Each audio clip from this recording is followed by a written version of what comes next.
Enteekateeka z'abannamawulire okukyusa obukulembeze zeeyongeddemu amaanyi oluvannyuma lw'akazibu Bashir Mbazira.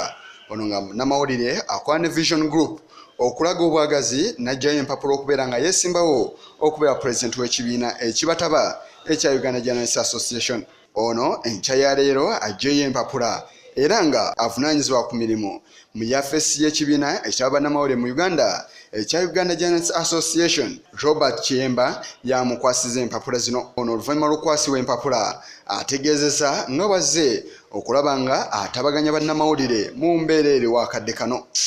Abamawulire tunyoomebwa, abamawulire tuteekebwamu kitiibwa, abamawulire tusanga okusomoozebwa naye nga tetulina bwe tugenda kuddukira. Bw'oyogera ku kigambo ujja olwaleero omuntu olutuko lumumera olwabyo naffe ffenna bye tumanyi. Olwaleero nga nzize okwesimbawo nzize okukola ku nsonga nga 3 ezirimu amatabi agawerako. Okusookera ddala okugatta bannamawulire okw'ensonga. Ngenda kukuŋŋaanya bannaffe bonna abali mu bitongole n'emikutu n'ebibiina eby'enjawulo eby'amawulire mbere nga twogeza eddoboozi limu ku nsonga ezitu. Ono era akonnyeko ne ku nsonga y'akakiiko k'ebyokulonda akakwasiddwa obuyinza okuteekateeka okulonda. Obujja ekibiina kyaffe eky'abannamawulire kikubiddwa ebitoomi ate nga wamu nakyo ffe tukikuba ebitoomi kuba ffe tukimanyi. Abantu ba bulijjo abatuwuliriza abatulaba n'abasoma amawulire gaffe ebyawulya tebabimanyi. Ffe bennyini bannamawulire ffe tumanyi obuzibu bwe tulina era ffe tusobola okubugonjoola. Wano nno bwe tugenda okuba nga tutandikira tulibrandinge ekibiina kyaffe eky'abamawulire. Mu kulibrandinga ekibiina ky'abamawulire kigenda kubeeramu ennyingo eziwerako.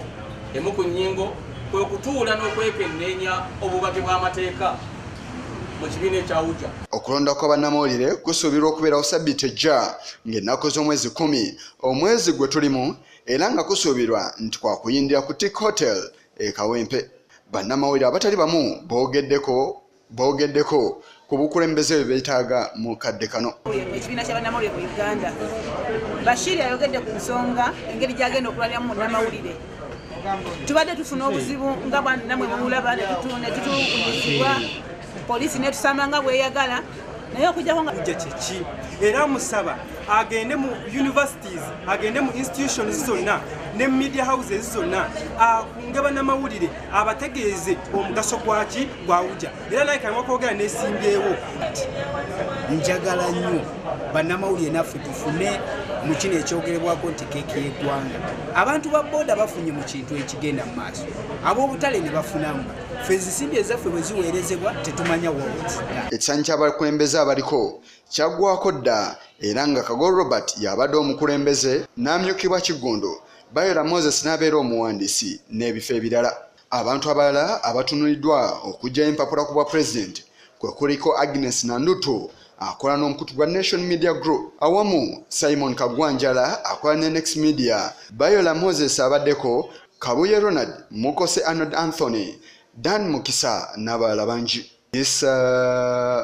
Kigongo kulwa Channel 44 Oregulo.